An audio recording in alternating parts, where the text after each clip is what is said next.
सभी को नमस्कार भाई। आप सभी बच्चों का स्वागत है। कैसे हैं आप सभी लोग? नमस्कार नमस्कार भाई। सब बढ़िया हो मेरे बच्चों? कैसी चल रही है आप सभी बच्चों की पढ़ाई? खुश? मस्त? नमस्कार भाई।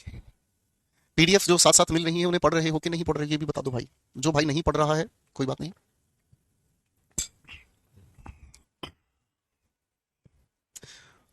आओ मेरे बच्चे, आज के इस सफर को आगे बढ़ाते हैं और आज के कंटेंट को मजे लेकर पढ़ते हैं। आज आप लोगों को कॉम्प्रीहेंशन की एक शीट दी है। ठीक है बेटा, ये वाली कॉम्प्रीहेंशन आज डे 3 है 4 है सर? डे 4 है ना आज? ठीक है। तो ये पहले तो आप लोगों की कॉम्प्रीहेंशन का जो होमवर्क है ये आपको घर से ट्राई करना है बेटा। दो पैसेज हम एक ही रूटीन पे चला रहे हैं आप लोगों की क्लास को। दो पैसेज हैं, दो क्लोज टेस्ट हैं, एग्जामिनेशन ओरिएंटेड है। हर एक क्लोज टेस्ट के अंदर वही कॉन्सेप्ट दिए गए हैं, वही लॉजिक्स दिए गए हैं जो आपके एग्जाम में आपको देखने को मिलेंगे। ठीक है जी, फाइन। आज की पीडीएफ थोड़ी सी लेट हो जाएगी। कल थोड़ी सी ट्रेजेडी हुई है मेरे बच्चों। पैराजंबल के 4 क्वेश्चन आपको दिए गए हैं। ठीक है, और ये इसकी आंसर की भी है। अच्छा भाई, दूसरी पीडीएफ आप लोगों को वोकैबुलरी की दी है। ठीक है बच्चों, वोकैबुलरी वाली पीडीएफ आप लगा रहे होगे। आज की पीडीएफ आपको नहीं मिल पाई होगी, इसके लिए एक खास कारण है। और कारण ये है बच्चों, कल मुखर्जी नगर में जो हमारा ऑफिस है उसके उसके मतलब आसपास मुखर्जी नगर में एक इंस्टीट्यूट है, एक बिल्डिंग है। उस बिल्डिंग में आग लगने की वजह से पूरा मुखर्जी नगर जाम है आज। ठीक है, कल दोपहर 12 के आसपास की ये घटना है। आपकी क्लास लेते ही तुरंत ही मैं निकल गया दोस्त। आपकी क्लास लेते ही तुरंत मैं निकल गया। मैंने उस सिचुएशन का जायजा भी देखा, सारी चीजों को समझने का काम किया। फाइन। तो दैट वाज द प्रॉब्लम जिसकी वजह से बच्चों कल सारे ऑफिसेज, ठीक है, सारे जो ऑफिसेज हैं वो बंद कर दिए गए थे, सारे के सारे वर्क प्लेसेस भी बंद कर दिए गए थे। तो वो ही एक कारण है जिस वजह से कल पीडीएफ कुछ तैयार है कुछ तैयार नहीं है, वो आपको शाम तक 100% हमारी टीम की द्वारा मिल जाएंगी। तो उसके लिए परेशान बिल्कुल नहीं होना है। ठीक है, सब ठीक है, सारे लोग ठीक है, सारे बच्चे ठीक हैं। फाइन। और इंजरीज हैं, भगवान ने बहुत अच्छा किया कि बच्चे बचा दिए, वरना नुकसान और भी ज्यादा हो सकता था। ठीक है भाई, ओके। सर वोकैबुलरी को भी एक्सप्लेन कर दो। पंकज आप बेटा तैयारी मत करो, आपके नाम की नौकरी मैं लग जाऊंगा। ठीक है बेटा, फाइन। आपकी जरूरत नहीं बेटा तैयारी करने की। फाइन। तो बेटा दिक्कतें हैं, तो उसके लिए थोड़े से मैं डिले की माफी चाहूंगा। आज शाम तक सारी पीडीएफ आप लोगों को मिल जाएंगी। ठीक है बेटा, मॉक टेस्ट आपको टेस्ट इंक से करना है बेटा। मॉक टेस्ट जो भी है आप लोगों को टेस्ट इंक से करना है।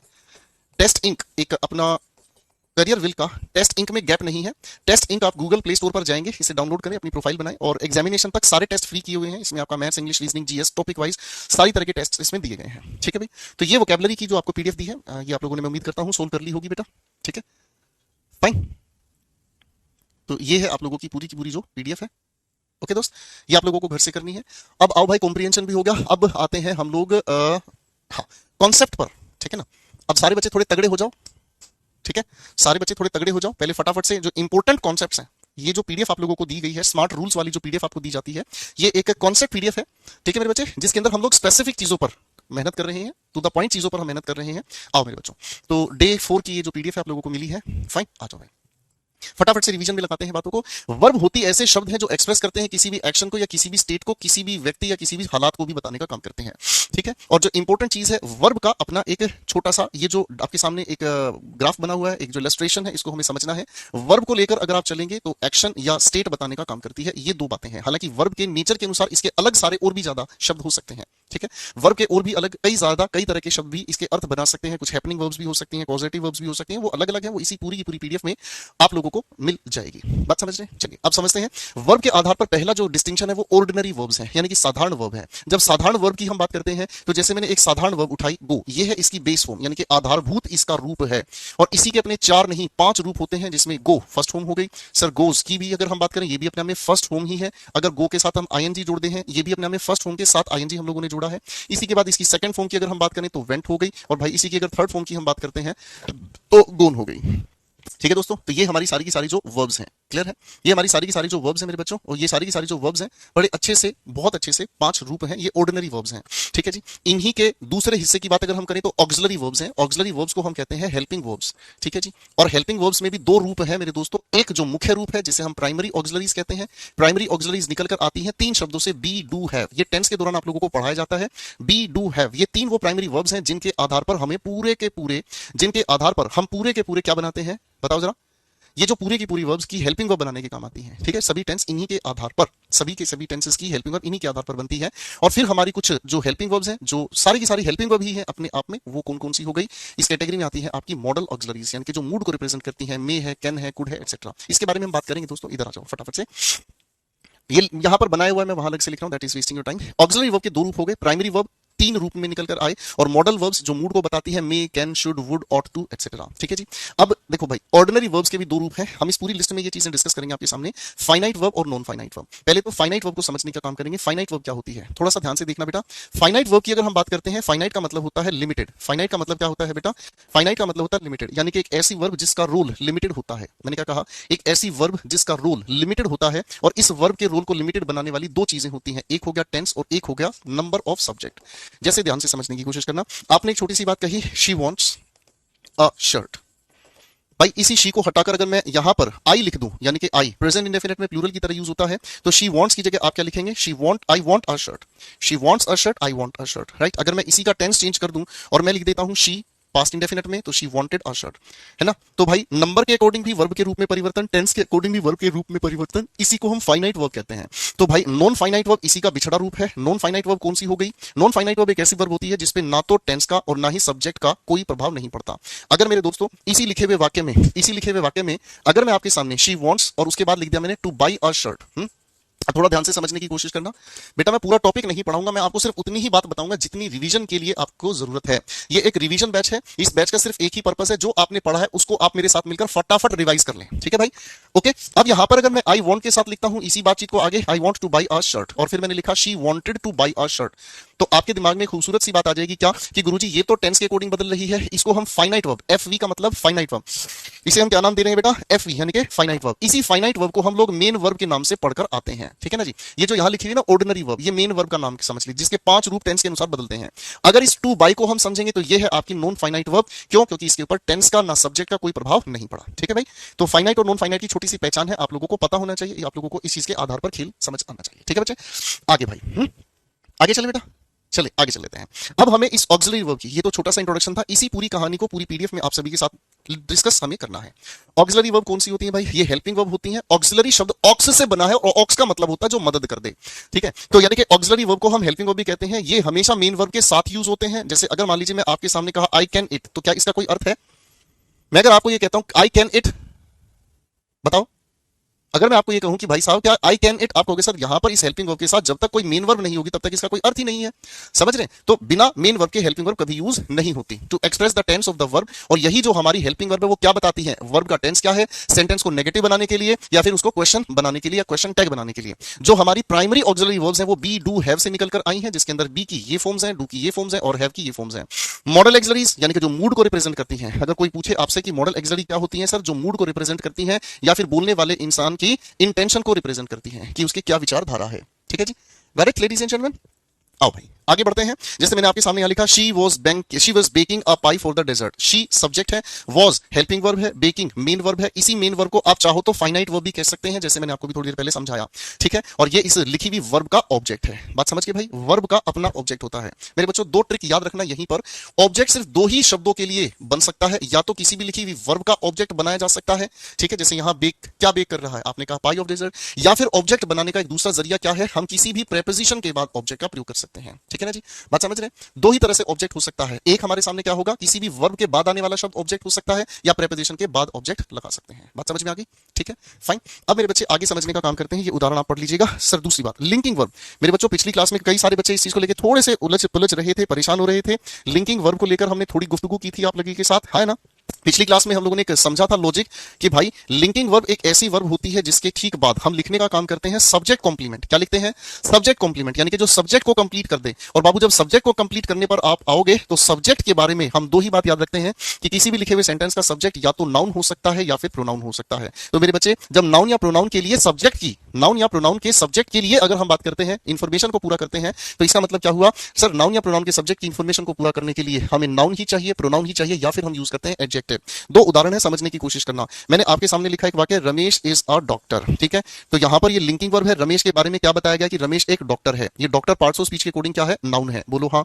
ठीक है जी। अब अगर मैं इसी की तरह से कहूं कि रमेश इज सैड, तो आप कहोगे सर यहां रमेश की विशेषता बताई गई है कि रमेश है क्या, उदास। रमेश कैसा है, उदास। तो ये एक प्रेडिकेटिव एडजेक्टिव हो गया। मेरी बात समझ में आ गई भाई, है ना, कोई दिक्कत नहीं, क्लियर है भाई, फाइन, इजी। चलो भाई अब थोड़ी बात हम आगे समझते हैं। अब अगर मान लीजिए मैं आपके सामने लिखता हूं इट इज आई या इट इज मी, आप किसको ठीक मानोगे। प्रोनाउन में हमने इस चीज को लेकर एक तुक्का लगाया, आज इसकी वजह को हम समझेंगे। इट एक डमी सब्जेक्ट है, इज एक लिंकिंग वर्ब है, और लिंकिंग वर्ब के बाद हम लिखते हैं सब्जेक्ट कॉम्प्लीमेंट। क्या लिखते हैं बच्चे? Subject complement. तो सब्जेक्ट कॉम्प्लीमेंट कौन से केस में होना चाहिए? सब्जेक्टिव केस में। इसी वजह से इट इज आई हम सही कहते हैं, इट इज मी अपने आप में गलत करना है। बात समझ में आ गई बेटा? बात समझ में आ गई बेटा? क्लियर है? कोई दिक्कत? चलिए, ये बहुत बिल्कुल बेसिक चीज है। लिंकिंग वर्ब के आधार पर ही ये सारा खेल जुड़ता है। टेंसेस में आप लोगों ने एक सवाल पूछा है, ठीक है ना? If she were me she would leave the money. एक छोटा सा वाक्य इमेजिनेशन वाले सेंटेंसेस में आप लोगों को पढ़ाया जाता है, थोड़ा ध्यान से समझना बाबू। इमेजिनेशन वाले सेंटेंसेस में आप लोगों ने मेरे बच्चों पढ़ा है, क्या पढ़ा है? अगर वह मैं होती तो वह पैसा छोड़ देती। लॉजिक क्या है इस क्वेश्चन को ठीक करने का? शी हमारे सेंटेंस का सब्जेक्ट है, वर्ब अपने आप में एक लिंकिंग वर्ब है। लिंकिंग वर्ब के बाद हम लिखते हैं सब्जेक्ट कॉम्प्लीमेंट। तो सब्जेक्ट कॉम्प्लीमेंट सब्जेक्टिव केस में होना चाहिए, इसी वजह से हम इस मी को हटाकर सब्जेक्टिव केस का प्रयोग करते हैं। तो ये जो तीन क्वेश्चन है, इमेजिनरी सेंटेंसेस, इट का डमी सब्जेक्ट और एक हमारा एडजेक्टिव, तो लिंकिंग वर्ब से तीन तरह के क्वेश्चन आपके एग्जामिनेशन में आते हैं। ठीक है बेटा? बात समझ में आ गई बेटा? हाँ या ना? तो ये तीन तरह के कॉन्सेप्ट्स आपके लिंकिंग वर्ब से पेपर आपसे पूछता है। अब थोड़ा पढ़ लो भाई। A linking verb joins subject and subject complement also called predicate, noun और प्रेडिकेटिव एडजेक्टिव। इन पे मत जाना, ये फालतू की बातें, सिर्फ इतनी बात समझो काम चल जाएगा। लिंकिंग वर्ब होती कौन कौन सी है? सारी लिंकिंग वर्ब आपको पिछली क्लास में मैंने लिखवाई थी, आपके सामने अब पीडीएफ में लिखकर दे दिया है। ठीक है भाई? एग्जाम्पल है एज अ वर्ब, क्या है? Kayaking is my favourite sport. ठीक है? कायाकिंग होता है एक पतली सी बोट होती है, इतनी सी, जिसके अंदर छेद होता है, आदमी बैठ के उसको अकेला चलाता है, उसे कायाकिंग बोलते हैं। ठीक है जी? यहाँ पर इज क्या है? ये सब्जेक्ट कॉम्प्लीमेंट बता रहा है, यहाँ वॉज सब्जेक्ट कॉम्प्लीमेंट बता रहा है। ठीक है ना? इसी के ठीक बात एक एडजेक्टिव का भी हम प्रयोग कर सकते हैं। This shirt feels comfortable, comfortable adjective है, डिलीशियस एडजेक्टिव है। अब आओ भाई, लिंकिंग वर्ब के ठीक विपरीत आती है एक्शन वर्ब। अब मेरे बच्चे, आपको मैंने क्या बताया? आपको मैंने क्या बताया कि किसी भी लिखे हुए वर्ब के बाद ऑब्जेक्ट केवल तब आता है जब ये जो वर्ब है एक्शन बताने का काम करे, और इस एक्शन के आधार पर ऑब्जेक्ट या तो नाउन हो सकता है या प्रोनाउन, या फिर इस एक्शन के आधार पर जो लिखा हुआ हमें चाहिए, क्या चाहिए भाई? एडवर्ब चाहिए। क्या लिखा चाहिए भाई? एडवर्ब चाहिए। Got it? हाँ ना? बात समझ में आ गई बेटा? अब आगे बात को समझने की कोशिश करते हैं। भाई एक्शन को बताने वाली जितनी भी वर्ब है, यानी कि वो किसी भी इवेंट को बताते हैं, इन्हीं को हम डायनामिक वर्ब्स के नाम से भी जानते हैं। जैसे मैं न्यूज़पेपर पढ़ता हूं, पढ़ने में एक्शन होगा। भाई रमेश आइसक्रीम खा रहा है, खाने में एक्शन होगा। सीमा खाना खाती है, एक्शन बताया जा रहा है। अब एक्शन के कुछ उदाहरण आपके सामने हैं, याद रखिएगा जब भी हम एक्शन की बात करते हैं तो एक्शन के ठीक बाद नाउन आ सकता है, प्रोनाउन आ सकता है, या फिर एडवर्ब आ सकती है। मैंने आपके सामने कहा शी इज, बताओ भाई, पिछला सवाल ही रिपीट कर देता हूं, सेड या सेडली, बताओ भाई। और फिर मैंने कहा शी सैंग, सेड या सेडली। दोनों क्वेश्चंस के आंसर मुझे एक बार बता दो, ये क्वेश्चन नंबर 1, ये क्वेश्चन नंबर 2। ठीक है? साथ साथ बताते चलेंगे, साथ साथ पढ़ते चलेंगे। ठीक है बेटा? उमेश भाई कह रहे हैं सर प्लीज स्लो बताओ सर। बेटा आराम करो, सो जाओ बेटा। ठीक है? हाँ, 14 जुलाई के बाद जागना, तब आना बेटा इस क्लास में। ठीक है बेटा? तो भाई साहब, आप इस दोनों सेंटेंसेस में फर्क सिर्फ इससे जानेंगे, ये एक लिंकिंग वर्ब है इसलिए एडजेक्टिव, ये अपने आप में एक एक्शन वर्ब है इसलिए सेडली। कहानी खत्म। ठीक है बेटा? सो जाओ बेटा उमेश, पेपर के बाद आना बेटा। पीडीएफ तुम्हें मिल जा रही है, घर पे पढ़ने की तुम्हारे पास फुर्सत नहीं है, पढ़ाई तुम नहीं करना चाहते, उसके बाद चाहते हो टीचर तुम्हारी तरह मरा हुआ रहे। टीचर मरा हुआ नहीं रहेगा भाई। देखो बच्चों, हम लोगों ने एक प्यारी सी बात को समझने का काम किया, डायनामिक वर्ब्स। क्या समझा भाई? Dynamic verbs. डायनामिक वर्ब्स को ही हम किस नाम से जानते हैं बच्चों? जो एक्शन को बताने का काम करें। अब डायनामिक के आधार पर दो तरीके से इनकी कैटेगरीज हम बना लेते हैं। एक हमने कहा बाबू ट्रांजिटिव, एक हमने कहा इनट्रांजिटिव। अब ट्रांजिटिव और इनट्रांजिटिव में अगर हम ट्रांस की बात करें तो ट्रांस का मतलब होता है चेंज। ट्रांस का मतलब क्या होता है? चेंज, यानी कि जो बदलने का काम करें। ठीक है जी? ट्रांस का अगर हम मतलब समझेंगे तो ट्रांस का मतलब क्या होगा बेटा? ट्रांस का मतलब हमें समझ में आया, जो बदलने का काम करे। ठीक है ना? जो बदलने का काम करे, यानी कि जो एक तरफ से दूसरी तरफ किसी चीज को लेकर जाने का काम करे। ठीक है जी? जो एक तरफ से दूसरी तरफ किसी को लेकर जाने का काम करे। ठीक है ना? अक्रॉस या बियॉन्ड, इस ट्रांस का मतलब होता है चेंज, या फिर अक्रॉस, या फिर बियॉन्ड। ठीक है भाई? अब देखो ध्यान से समझने का काम करना। एक छोटा सा शब्द है ट्रांसफर, ये इसको आसानी से समझाएगा। ट्रांस का मतलब क्या हुआ? अक्रॉस, यानी कि एक तरफ से दूसरी तरफ। और फर का मतलब, आज सुबह वोकैबुलरी की क्लास जो हम लोगों ने ली थी, आज जो सुबह की हम लोगों ने क्लास ली थी दोस्तों, ठीक है? सर टीयर 1 क्वालिफाई करने के लिए कि टोटल कितने मार्क्स का स्कोर चाहिए? हाथ जोड़ रहा हूं बहन, पढ़ लो प्लीज। ये रिवीजन बैच है, मुझसे कोई फालतू की बात मत करो बेटा। क्लास में आओ, कंटेंट पढ़ो, घर पे रिवीजन करो, फालतू की बातें बिल्कुल मत करो, नहीं तो आपका टाइम पास करने के लिए यूट्यूब भरा पड़ा, वहां टाइम पास करो बेटा। यहाँ क्लास में कोई किसी तरह की बातचीत नहीं।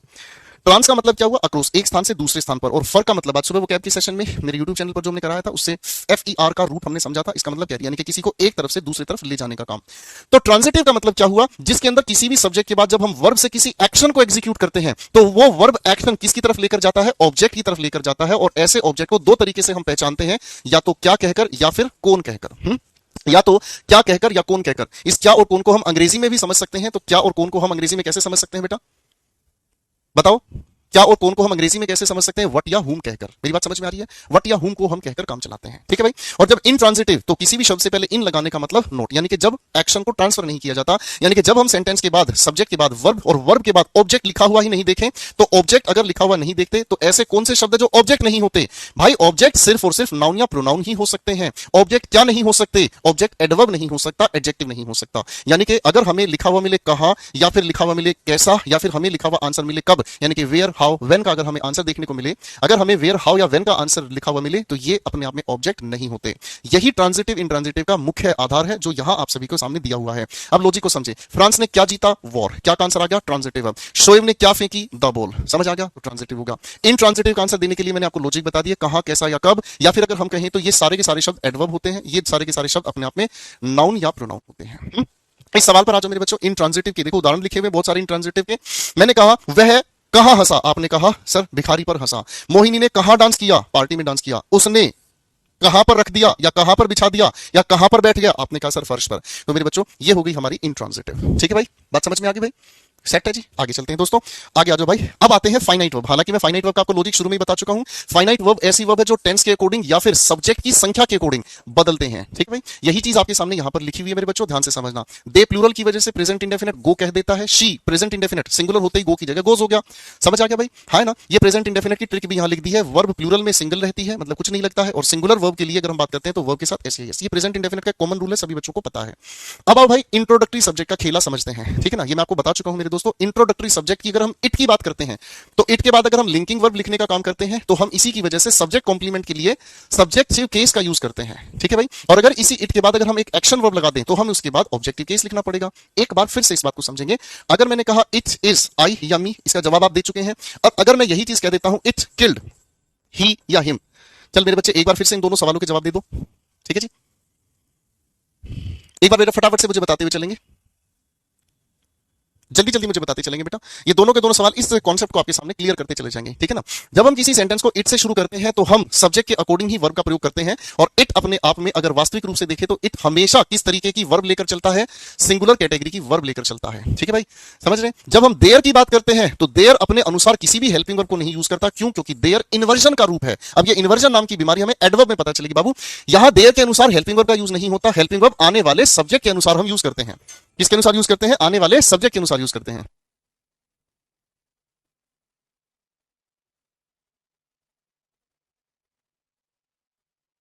आओ बच्चों, ठीक है बेटा, समझ आ गया? चलो अब इसके अकॉर्डिंग देखो, क्वेश्चन को समझो। यहां इट के बाद ये लिंकिंग वर्ब है, सब्जेक्ट कॉम्प्लीमेंट की वजह से आई ठीक हो गया। यहां इट फिर लिंकिंग वर्ब, इसीलिए सब्जेक्टिव केस वी सही होगा। देयर अपने आप में सब्जेक्ट है नहीं, सब्जेक्ट क्या है? अ लॉट ऑफ प्रॉब्लम्स, इसी की वजह से हमने क्या यूज किया? आर। तो इट और देयर दोनों के दोनों इंट्रोडक्टरी सब्जेक्ट है। इन दोनों के दोनों इंट्रोडक्टरी सब्जेक्ट में, ठीक है ना जी? सर रोशनी को क्लास से हटाना। इंट्रोडक्टरी सब्जेक्ट के नाम पर कैसे ये काम करते हैं, दोनों का फर्क आप लोगों को पता होना चाहिए। ठीक है बेटा, कोई दिक्कत तो नहीं? राजा को क्लास से हटाना सर। अब आओ मेरे बच्चों कॉजेटिव वर्ब से मिलते हैं। कॉजेटिव वर्ब का मतलब होता है किसी को काम के लिए, किसी भी और को, पूरा हिंदी लिख दे रहा हूं भाई, किसी और को काम के लिए मजबूर करना। बेटा छोटी छोटी हिंदी जहां जरूरी होगी मैं बता दूंगा। अब इस बात को थोड़ा सा लॉजिक को ध्यान से समझने का काम करें। सर प्रथा को क्लास से हटाइएगा। ध्यान से समझना मेरे बच्चों इस लॉजिक को। जैसे मैंने आपके सामने कहा मैंने एक पत्र लिखा, मैंने एक पत्र लिखा। पत्र लिखने का काम किसने किया? मैंने किया। I am the doer. ठीक है? अब मैंने दूसरा वाक्य कहा पत्र लिखो। मैंने क्या कहा? पत्र लिखो। पत्र लिखने का काम कौन करेगा? वो इंसान जो मेरे सामने है। ठीक है? इंपेरेटिव हो गया। फिर मैंने कहा पत्र लिखवाओ, तो क्या होगा? ना तो पत्र मैंने लिखा, ना पत्र आपने लिखा, आप किसी और को पकड़कर लाओगे जो पत्र लिखने का काम करेगा। तो पत्र लिखवाओ का मतलब क्या हुआ? बताओ बताओ। अगर मैं ये कह रहा हूं पत्र लिखवाओ, तो यानी कि आप किसी और को पकड़कर लाओगे जो ये पत्र लिखने का काम करेगा। मेरी बात समझ रहे हैं? ठीक है भाई? तो लॉजिक हमें यहां पर पॉजिटिव का, ये काफी इंपॉर्टेंट है। आपका पेपर अगर अच्छा लेवल उठाएगा मेरे बच्चों, तो यहां से इस वाली थियरी को पढ़कर जरूर रखना तैयार। यहां से आपका क्वेश्चन जरूर फंसेगा भाई। ठीक है ना? तो क्या है पॉजिटिव वर्ब? ऐसी वर्ब होती है जो शो करती है किसी और को, किसी और के द्वारा किए गए काम को। ठीक है ना? जिनकी वजह से कोई काम कराया जाता है। अब मेरे बच्चों पॉजिटिव वर्ब के टाइप्स पढ़ लो फटाफट से, ये बहुत ही ज्यादा इंपॉर्टेंट है। पॉजिटिव वर्ब्स का जब हम आपके साथ वॉइसेस पढ़ेंगे ना, तो वहां पर भी इसके बारे में हम बहुत प्यारी प्यारी बात को समझेंगे। ध्यान से समझना। यहां पर टीचर नाम का सब्जेक्ट है, जिसने किनको मजबूर किया? हिम को। किस लिए मजबूर किया? ताकि वो कड़ी मेहनत कर सके। ठीक है भाई? बात समझ में आ गई बेटा? यहां तक बात समझ में आ गई भाई? हाँ है ना? यहां तक की बात समझ में आई भाई? टीचर ने उनको कड़ी मेहनत करने के लिए मजबूर किया। टीचर ने मजबूर किया सभी स्टूडेंट्स को कि वो दोबारा लिखें अपने पेपर्स को। Got it? है ना? Got it? फाइन। इसी तरीके से मेक की तरह से एक और हमारी पॉजिटिव वर्ब है जिसे हम हैव कहते हैं। ध्यान से समझना। किसी और के द्वारा जब कोई काम करने की या कराने की बात कही जाए तो उसके लिए हम एक और बात करते हैं, कौन सा? हैव। उदाहरण पर आओ, देखो ध्यान से। मैं सेंटेंस का सब्जेक्ट हूं लेकिन असली सब्जेक्ट नहीं हूं। मैंने किसको कॉल किया? अपने असिस्टेंट को। किस लिए? ताकि वो आपको कॉल कर सके। मैं खुद नहीं कॉल कर रहा हूं, मैंने कॉल किया है असिस्टेंट को और असिस्टेंट आपको फोन करेगा। ठीक है? फिर से समझो। I am going to have my hair cut. इसका मतलब मैं अपने बाल नहीं काट रहा, यानी कि मैं अपने बालों को कटवाऊंगा किसी और से। डूअर कोई और है, किसी और को मैंने कॉज किया, किसी और को मैंने यहां पर कॉज किया, किसी और को मैंने ऐसा काम करने के लिए मजबूर किया। मेरी बात समझ में आ गई? बात समझ में आ गई बेटा? कोई दिक्कत तो नहीं? फाइन, आगे आ जाओ बेटा। आगे पढ़ते हैं, ध्यान से समझो। जब आप किसी को कन्विंस करते हैं, कन्विंस का मतलब अपने किसी काम के लिए सहमत करते हैं, परसुएड करते हैं, यानी कि प्रशंसा करके, खुशामद करके किसी काम को करवाना चाहते हैं कि वो इंसान आपके लिए काम करे, तब हम एक और पॉजिटिव वर्ब का प्रयोग करते हैं। क्या चीज? गेट। ठीक है ना? ध्यान से समझो, उदाहरण पढ़ो, मजा आएगा। देखो ध्यान से, क्या लिखा है? शी सब्जेक्ट है, इसने किसको पकड़ा? अपने बेटे को पकड़ा। किस लिए? ताकि वो याद कर सके पाइथन। ठीक है जी, पाइथन कंप्यूटर की एक लैंग्वेज है। ठीक है भाई। अब एक बार फिर से समझो, यहां लिखा है रवि, रवि ने किसको पकड़ा भाई? अपने पापा को। किस लिए? ताकि उनका इलाज या उनको दवा लग सके। बात समझ में आ गई बेटा? क्लियर है बेटा?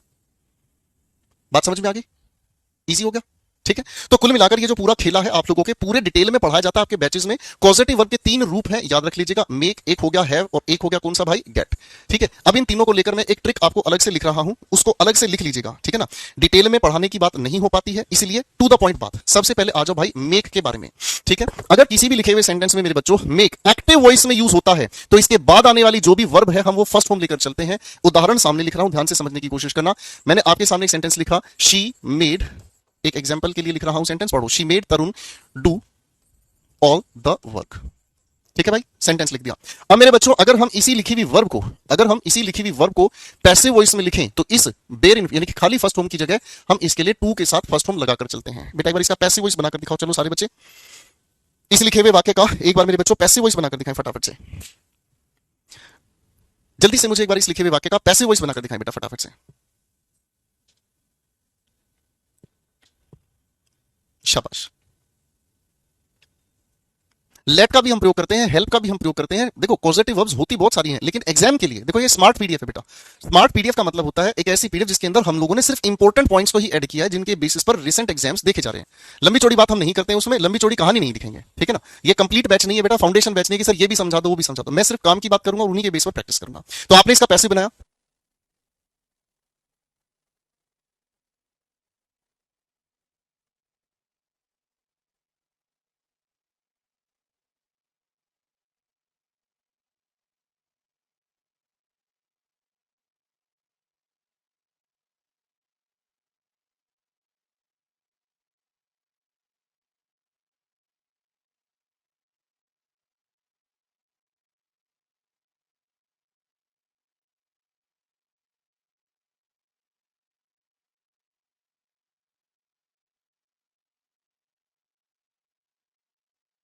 अब मेरे बच्चों इसी के साथ एक दूसरी बात करते हैं हम गेट के बारे में। जब हम गेट को एक्टिव वॉइस में यूज करते हैं, तो इसके लिए हम हमेशा वर्ब के साथ टू वी वन जोड़ते हैं, और अगर हम इसका पैसिव बनाकर चलते हैं तो थर्ड फॉर्म यूज करते हैं। अब इसका उदाहरण समझना ध्यान से, जैसे अगर मैंने कहा शी गॉट रमन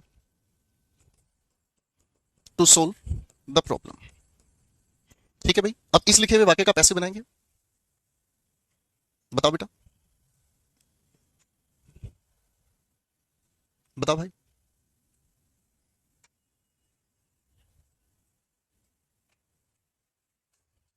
बताओ।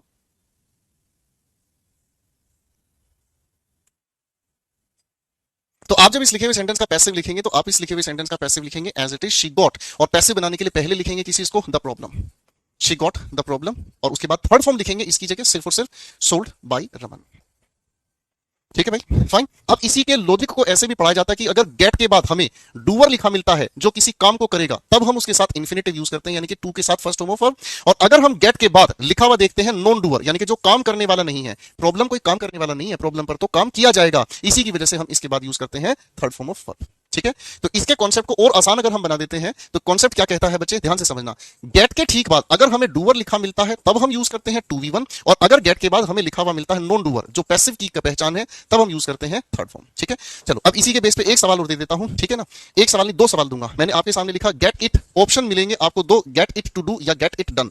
ठीक है। फिर दूसरा सवाल मैंने आपको कहा गेट करन टू डू या डन। दोनों के आंसर्स बता दो, क्वेश्चन वन क्वेश्चन टू। इसी के आधार पर तीसरी पॉजिटिव वर्ब को भी हम समझने का काम करेंगे।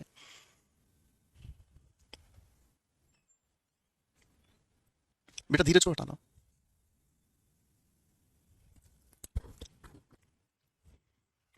बेटा जल्दी जल्दी बताते चले आंसर्स।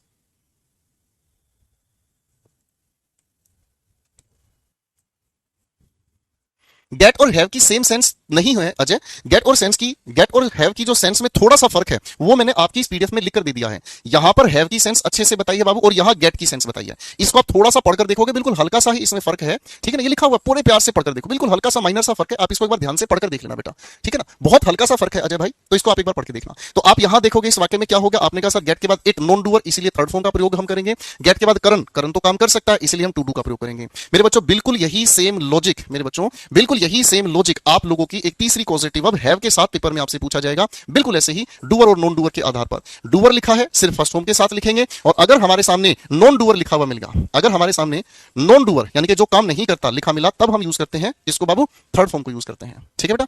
अब मेरे बच्चों दो सवाल फिर से दे रहा हूं, दिमाग लगाने की कोशिश करना। Have this lock first form लगाएंगे या थर्ड फॉर्म लगाएंगे, ये चीज आपके क्लोज टेस्ट में भी पूछी जाती है, इसको ध्यान रखना। Fill in the blanks, error और क्लोज टेस्ट और सेंटेंस इंप्रूवमेंट तो पूछो ही मत, पूछता ही पूछता है, ठीक है। मैंने एक दूसरा वाक्य आपके सामने लिखा, हैव समवन ब्रेक या ब्रोकन द लॉक। बेटे दोनों सेंटेंसेस के आंसर फटाफट से बताएं। सर अनिकेत को हटाइए प्लीज।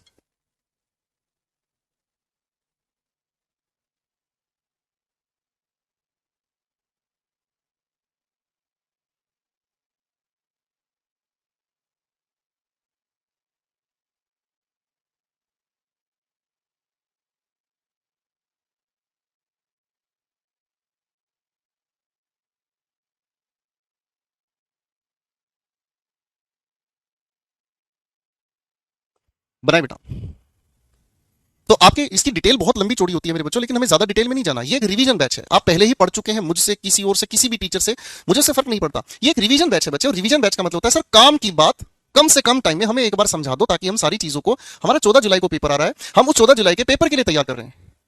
बात समझ रहे हैं, हम सिर्फ उस तक बात सीमित रखते हैं, उससे बाहर की बात नहीं करेंगे। अब यहाँ एक अनिकेत उल्लू का पट्टा लिख रहा है सर आपकी पीडीएफ सफिशिएंट है। ओ भाई माफ कर दो ना भाई, ये ऐसे जानवर भगवान जाने किसने पैदा कर दिया। अरे भाई हरामो, इतनी सिंपल बात कह दी भाई, जो पीडीएफ तुम्हें हर रोज दे रहा हूं बेटा उसको पढ़ लो, उसको पढ़ लो, उसके बाद भी फिर वही नोटंकी, सर इतनी पीडीएफ काफी है, इतनी पीडीएफ काफी है, क्या करके मानेगा बताइए। सर इनको परमानेंट हटाना मेरी क्लास से, क्योंकि ये वो बच्चे हैं जिनको सिलेक्शन नहीं लेना, जिनको मेरा दम खाना है बिल्कुल।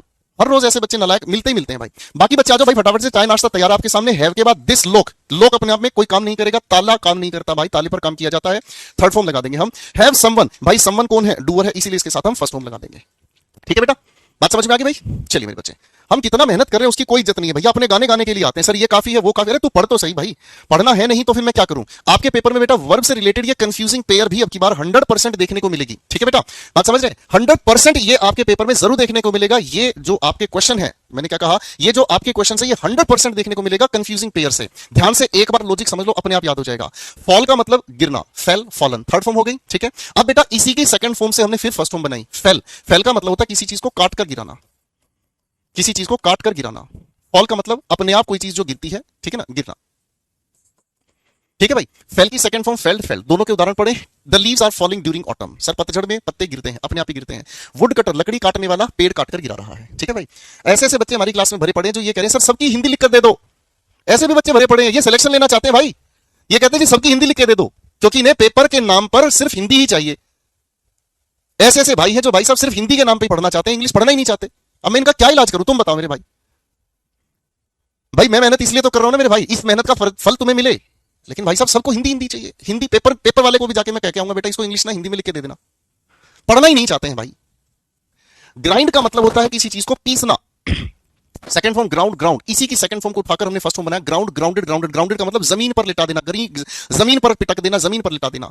लाई के ये बहुत इंपॉर्टेंट है, पेपर में जरूर देखने को मिलेंगे भाई, ठीक है जी। बढ़िया तरीके से पढ़ने की कोशिश करो मेरे बच्चों। यहां लिखा है हमारे सामने लाई, लाइड, लाइड यानी कि झूठ बोलना। वह अपनी पत्नी से झूठ बोला, पकड़ा गया, ठीक है।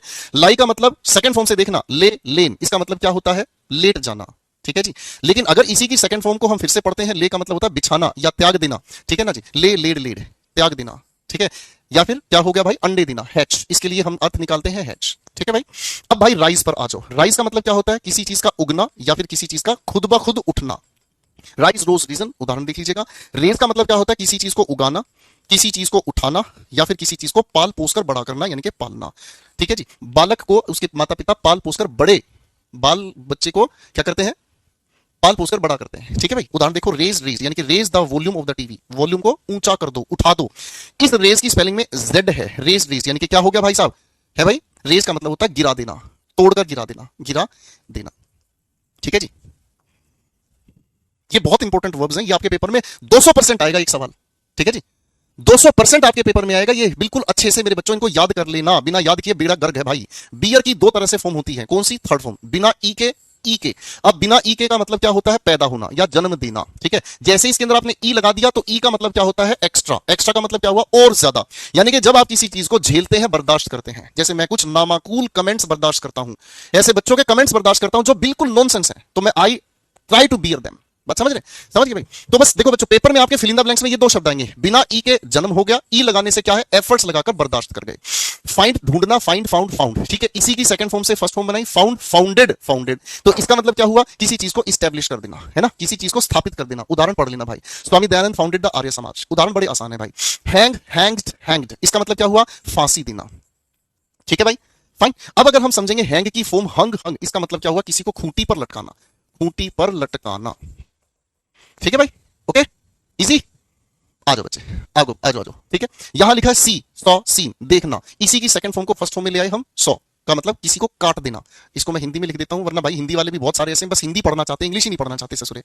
अच्छा बच्चों, एक लॉजिक और यहां पर समझना, हम अगर किसी भी सेकंड फॉर्म को फर्स्ट फॉर्म में लेकर आते हैं, उसका अर्थ तो बदलता है, लेकिन जब हम उस सेकंड फॉर्म से और थर्ड और फोर्थ फॉर्म बनाते हैं तो उसके साथ सिर्फ ईडी ही लगाया जाता है। गौर से देखना, इस फाउंड से हमने फर्स्ट फॉर्म, अर्थ बदल गया। इसी की सेकंड फॉर्म ईडी लगाने से, थर्ड फॉर्म ईडी लगाने से बनी। इसी सौ से हमने फर्स्ट फॉर्म बनाया, अर्थ बदल गया, और इसी की जब सेकंड और थर्ड फॉर्म बनाई, सिर्फ और सिर्फ ईडी लगाया, ठीक है ना। ये जो सॉन है ये एक एडजेक्टिव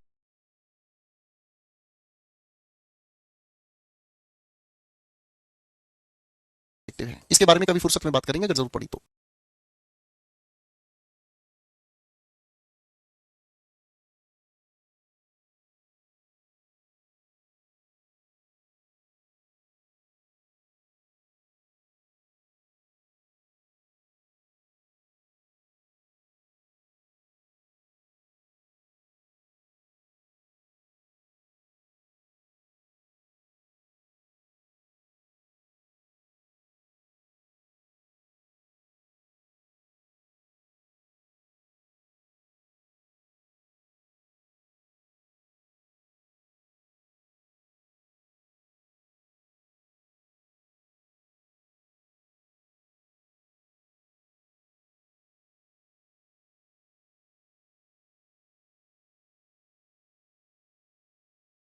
सौ का मतलब काटना।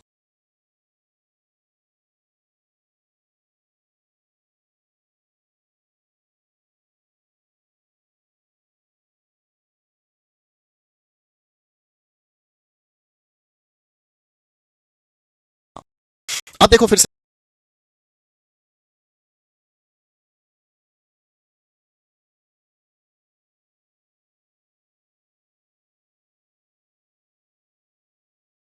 समझो, यहां क्या लिखा है? Fly, flu, phloem. काफी बार पेपर में पूछा है, 2 स्टार लगा देना हो भाई साहब। मैं फिर कह रहा हूं, अगर आप मुझसे थोड़ा सा भी प्यार करते हो, अगर आप मुझसे थोड़ा सा भी प्यार करते हो तो ध्यान रखना भाई, थोड़े से भी प्यार में ये जरूर याद कर लेना, ठीक है ना। बाकी गाली दो खूब सारी, मुझे मुझे फर्क नहीं पड़ता, बस थोड़ा सा भी प्यार करते हो तो ये वाली वर्ब जरूर याद कर लेना। इनसे एक क्वेश्चन पेपर में हमेशा आपको जरूर देखने को मिलेगा। विशाल को क्लास से हटा देना भाई। विशाल लिख रहा है, सर आप हमेशा नाराज रहते हो, पूछ सकते हैं, क्लियर ही नहीं हो पाता। ओ भाई तू माफ कर दे मेरे को भाई, तू बेटा यूट्यूब पे पढ़, वहां जाके पढ़ जहां पर बच्चों के सिर्फ नाम लेकर उनको खुश रखा जाता है। बर्बाद होते हैं, एक 2 2 साल बर्बाद करते हैं, फिर आके समझ आता है कि ये उल्लू का पट्टा गोपाल वर्मा जो पढ़ा रहा है, इसकी बात समझ लेते तो सिलेक्शन हो जाता। तू मेरे से नाराज हो, मेरी क्लास से बाहर हो भाई, बाकी को पढ़ने दे बेटा। फ्लो, फ्लोड, फ्लोड, यानी कि किसी चीज का बहना। पेपर में कई बार पूछा हुआ है। रेंट, उधार पर देना, rent, rent, rent. Oh sorry sorry sorry, rent का मतलब होता है चीर फाड़ देना, to tear, break something violently, किसी चीज को चीर फाड़ देना, है ना। आपने भाई साहब एक अपना लव लेटर अपनी गर्लफ्रेंड को जाकर दिया, गर्लफ्रेंड ने लव लेटर पढ़ा नहीं, चीर फाड़ के फेंक दिया, हट ससुरे क्या आया लाइन मारने, तेरे जैसे बतेरे घूमे हमारे पीछे, बात कर गया फालतू की, इसे हम कहते हैं रेंट। अब भाई इसी रेंट को हमने फर्स्ट फॉर्म में, तो इसका अर्थ बदल गया, यानी कि किराए पर देना। सेकंड फॉर्म कैसे बनी, थर्ड फॉर्म कैसे बनी, लॉजिक समझा दिया, ठीक है मेरे बच्चों, बात समझ में आ गई? बिल्कुल आसान हो गया बेटा, कोई दिक्कत नहीं। अब आओ भाई, ये वाला रूल भाई साहब, चाहे तुम मुझे कितनी ही गालियां दो, लेकिन ये रूल तो मैं तुम्हें याद करवा के मानूंगा, मुझे अपनी मम्मी की कसम है भाई, ये रूल तो रटवा के मानूंगा। एक बार सारे के सारे भाई मेरे लिए बिल्कुल जान लड़ा दो, ये रूल रटना है, ये पेपर में आना ही आना है अब की बार। भाई साहब इस पीडीएफ में अमृत उतार रखा है बेटा। यश, फ्लो का मतलब होता है बहना, नदी में पानी बहता है, water flows in a river, समझ गए बेटा? अब इधर आ जाओ, ये भाई साहब आपको मेरी इज्जत करनी पड़ेगी, मैं बता रहा हूं। हम एडवर्ब एज का यूज करते हैं किन वर्ब के साथ? सारे बच्चे कमेंट में तोड़ दो भाई साहब, अंगूठे लड़ाई होनी चाहिए, ठीक है। सारे के सारे भाई बार फटाफट से लिख के, मैं कह रहा हूं सारे लिखो फटाफट से, किन वर्ब के साथ हम एज यूज करते हैं? Regard, describe, define, treat, view, know, इनके साथ हम एज कंपलसरी यूज करते हैं। रुक जा भाई, पानी पी लेता हूँ। लिख भाई फटाफट से लिख, कोई नहीं लिखेगा मैं बता रहा हूं, आज मैं रूठ जाऊंगा, सारी रात रोऊंगा तुम्हारे प्यार में। हाँ नहीं तो मेरी वाइफ भी रात रात को पीटती है मेरे को, कहती ससुरे सोता नहीं है ना सोने देता, सारी रात पीडीएफ में लगा रहता है, कहती तुम्हारा चक्कर हो गया किसी से। अब मैं क्या बताऊं, मैं इन बच्चों के प्यार में मर रहा हूं यार, मैं इन बच्चों के प्यार में मर रहा हूं, मैं इन बच्चों के प्यार में नहीं सो पा रहा हूं। हाँ नहीं तो अच्छा, कुछ ऐसी वर्ब भी है जिनके साथ एज यूज नहीं होता। कौन सा? Name, elect, think, consider, call, appoint, make, choose, इनके साथ हम एज का प्रयोग नहीं करते, ये सुपरफ्लोस है। कारण है इसका, लेकिन उस कारण पे मैं बिल्कुल नहीं लेके जाऊंगा, क्योंकि रिवीजन बैच है, टू द पॉइंट, सीधी बात, बाकी नो बकवास। आज भाई उदाहरण पढ़ेंगे सारे कटाकट। I regard him my brother, तो सर रिगार्ड के साथ एज का प्रयोग जरूरी है। Biology has been defined as, बिल्कुल ठीक है भाई। शी इज कंसीडर्ड एज, बिल्कुल सही है भाई। The teacher called him as stupid, बिल्कुल गलत है, कॉल के साथ एज नहीं आता, लिस्ट में लिखा हुआ है गुरुजी बेहोश हो क्या। द प्रिंसिपल अपॉइंटेड हिम, हटा दो भाई, अ लेक्चर, खत्म, टाटा बाय बाय, इजी। आखिरी सवाल, he thinks her what a फूल, खत्म। ठीक है भाई, ये आपको याद करना है, चाहे कुछ भी हो जाए, चाहे मैं मर जाऊं, चाहे मुझे आग लग जाए, लेकिन तुम लोगों को ये याद करना है, पेपर में इससे सवाल मिलेगा। और जो भाई याद नहीं करेगा ना, वो भाई साहब मैं बता रहा हूं, मैं ऐसा नाराज हो जाऊंगा, रात को उल्लू बन के आऊंगा तुम्हारे घर पे, उल्लू बन के आऊंगा और तुम्हें चमगादड़ बना के जाऊंगा। हाँ नहीं तो आओ भाई, नॉन फाइनाइट वर्ब का नाम मैंने आपको बता दिया मेरे बच्चों।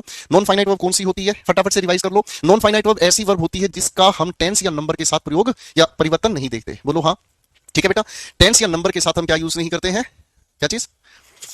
चलो भाई आओ फटाफट से पढ़ते हैं। नॉन फाइनाइट वर्ब ऐसी वर्ब होती है जिसके ऊपर ना तो टेंस का प्रभाव पड़ता है और ना ही किसका, नंबर का प्रभाव पड़ता है। नंबर का मतलब सब्जेक्ट का नंबर, ठीक है, इसका भी प्रभाव नहीं पड़ता है। ठीक है, अब मेरे बच्चों नॉन फाइनाइट वर्ब को खटाखट रिवीज करा देंगे। आ जाओ भाई साहब, ठीक है, आ जाओ भाई। हम लोगों ने क्या लिखा हुआ देखा, ध्यान से देखो, क्या बात हो गई भाई, मैंने कटवा तो दिया बेटा, है जी, मैंने कटवा तो दिया बेटा। कंसीडर के साथ एज नहीं आएगा, कॉल के साथ एज नहीं आएगा, अपॉइंट के साथ एज नहीं आएगा, थिंक के साथ एज नहीं आएगा, बता तो दिया, और क्या करें भाई, क्या दिक्कत होगी बेटा, फोर्थ एग्जांपल करा तो दिया, बताओ हद कर रहे हो यार। नॉन फाइनाइट वर्ब के इस चार्ट को समझ लेना भाई साहब। नॉन फाइनाइट वर्ब अपने आप में तीन हिस्सों में हमें पढ़ाई जाती है। एक इन्फिनेटिव, ठीक है ना जी, एक इन्फिनेटिव हो गया, इन्फिनेटिव का मतलब होता है कौन सी, फाइनाइट वर्ब का दूसरा रूप, और नॉन फाइनाइट का दूसरा रूप, ठीक है ना। अब जेरेंट की बात करते हैं हम, दूसरा रूप होगा, पार्टिसिपल तीसरा रूप होगा। सीधे कॉन्सेप्ट पर आओ भाई, क्या लिखा है गुरुजी, कॉन्सेप्ट बताओ, फालतू की बातों का क्या रखा है गुरुदेव।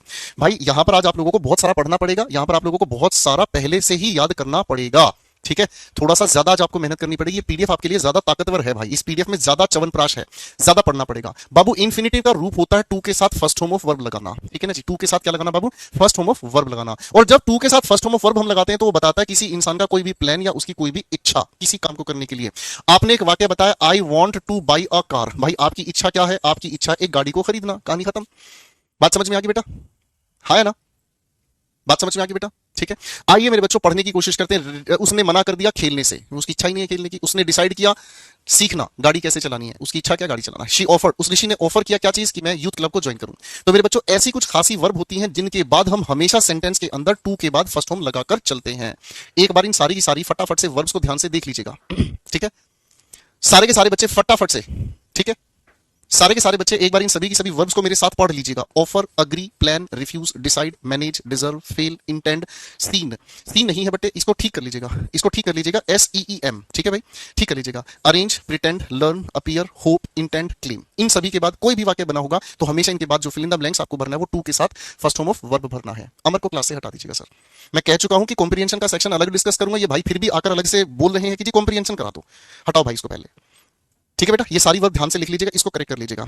इसी का एक बिगड़ा हुआ भाई है, बिगड़ा हुआ क्यों कहते हैं, क्योंकि ये बेयर घूमता है। बेयर का मतलब होता है विदाउट, विदाउट इन्फिनेटिव का मतलब क्या हुआ कि ऐसे इन्फिनेटिव में हम टू को नहीं सिर्फ फर्स्ट होम ऑफ वर्ब को ही जोड़ते हैं। ऐसी कौन सी है हमारी कहानी बातें, ठीक है मेरे प्यारे प्यारे बच्चों। एक बार ना थोड़ा सा ध्यान से इसको मेरे साथ मिलकर ध्यान से पढ़ लो, सारे बच्चे इन वर्ब्स को भाई ध्यान से पढ़ लो। सी, रीड, लव, मेक, मॉडल एक्सलरीज हो, चाहे क्वेश्चन वर्ड्स हैं, चाहे कोई भी है, इन सभी के साथ हम बेयर इन्फिनेटिव लेकर चलते हैं। आपको गुरुजी कैसे, मैं दिखाता हूं भाई कैसे। आ जाओ भाई,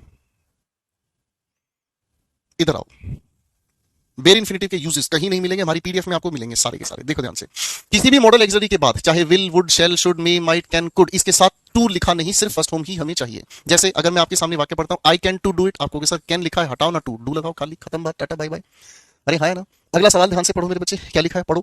ही कैन स्पीक 5 लैंग्वेजेस, टू को मार दो मुक्का। ही मे कम टुडे, टू की जरूरत नहीं है। बात समझ में आ रही है जी, हाँ है ना। अच्छा ये एक नियम ऐसा है भाई, ये एक ऐसा नियम है जो किसी भी किताब में नहीं मिलता है, किसी भी लॉजिकल बात में नहीं मिलता, लेकिन ये आपके प्यारे से पेपर में जरूर देखने को मिलेगा, ठीक है ना। She asked for some money, Ravi replied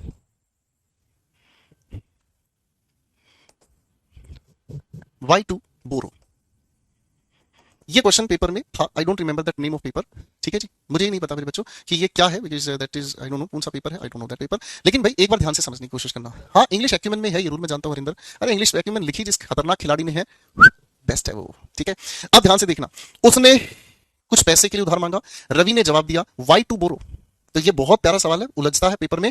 Y के साथ याद रखना, या वाई नोट के साथ कभी भी टू का यूज नहीं होता, ठीक है जी, कभी भी टू के साथ यूज नहीं होता, ठीक है, फाइन, ओके जी, ठीक है। चलो भाई, श्रुति मैं ठीक करवाऊंगा उसको, डोंट वरी अबाउट दैट, उसको मैं ठीक करवाऊंगा बेटा, फाइन। अब देखो जी, वाई पे वाई नॉट स्टे, इनके साथ टू लगाने की गलती मत करना है, पेपर में पूछा जाता है, ठीक है भाई। आ जाओ भाई, कुछ और भी ऐसे फ्रेजेस हैं जिनके साथ बेर इन्फिनिटिव आता है, एक बार मेरे साथ पढ़ने की कोशिश करेंगे बच्चों। कौन सा है? Had better, had rather, would better, as soon as sooner than, sorry no sooner than, prefer, would, इनके साथ हम हमेशा बेर इन्फिनिटिव लेकर चलते हैं, ठीक है दोस्तों, ठीक है बेटा। कांग्रेचुलेशन अनुराग भाई, कल अग्निवीर का रिजल्ट आया है, अनुराग भाई का उसमें पेपर क्वालिफाई हो गया है, सभी बच्चों की तरफ से अनुराग आपको बधाई। उदाहरण पढ़ के देखो भाई, हेड बेटर, लीव नाउ, ये सभी के सभी आपके प्यारे प्यारे सवाल हैं। एक और बेर इन्फिनिटिव का रूल है भाई, ध्यान रखना, अगर हमारे सेंटेंसेस, चलो इसको लेकर मैं एक सेंटेंस लिखता हूं, ठीक है ना, मैंने एक सेंटेंस आपके सामने लिखा, I want to buy a house and to live a peaceful life. भाई इस सेंटेंस में क्या दिक्कत है? ये पेपर में बहुत बढ़िया लेवल के सवाल हैं भाई, पूछे ही जाते हैं, आपको पता होना चाहिए बेटा। नेक्स्ट चैप्टर कौन सा होगा सर, बता दीजिए बेटा। नेक्स्ट चैप्टर विशाल हम लेके चलेंगे एडवर्ब, ठीक है, नेक्स्ट चैप्टर हम लेकर चलेंगे मेरे बच्चे एडवर्ब। एडवर्ब का ही हमारा टारगेट है, क्योंकि हमने वर्ब आज कंप्लीट कर देना है, एडवर्ब हम लेकर चलेंगे अगली क्लास में। अब इतनी ज्यादा पीडीएफ का कंटेंट है, आप समझ रहे हो ना, 1 घंटा हो लिया, अभी तक मेरा ये कंटेंट पूरा नहीं हो लिया भाई। तो आप कहोगे सर एंड से पहले भले ही इन्फिनिटिव आ जाए, लेकिन एंड के बाद इन्फिनिटिव नहीं, हम बेर इन्फिनिटिव लेकर चलेंगे। इन शब्दों को मेरे साथ पढ़ लीजिएगा, बट देन, एंड, एक्सेप्ट, और, एज, लाइक। सारे बच्चे प्लीज एक बार, ये मेरे बच्चे सारे बच्चे एक बार ना इसको एक बार ध्यान से पढ़ लो please, but then, and, except, और, एज, एंड, लाइक, ठीक है भाई।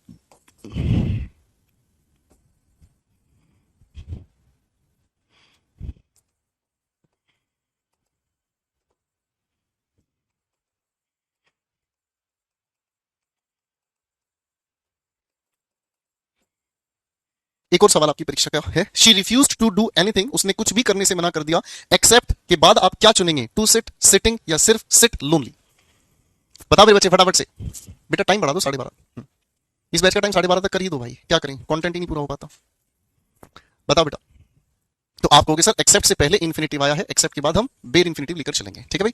अब आप इसको आराम से पढ़ लीजिएगा मेरे बच्चों। जेरंड के कुछ प्यारे प्यारे नियम हैं, जेरंड के प्यारे नियम क्या है, कुछ ये वर्ब है हमारी, कुछ ये वर्ब है हमारी जिनके बाद हम हमेशा क्या यूज करते हैं, I N G form of verb use करते हैं। मेरे साथ पढ़ेंगे जरा, delay, miss, risk, enjoy, consider, finish, suggest, avoid, appreciate, admit, discuss, mind, allow, dislike, deny, keep, इनके बाद लिखी हुई वर्ब का रूप हमेशा हम आईएनजी के साथ लगाकर चलते हैं, जिन्हें हम जेरंड कहते हैं, ठीक है भाई, गॉट इट, फाइन। उदाहरण बनाने की कोशिश करेंगे, कोई ऐसी दिक्कत नहीं, आप आराम से बना सकते हैं, कोई भी वाक्य बना सकते हैं, जैसे मान लीजिए शी केप्ट वेट वेटिंग, या to wait there.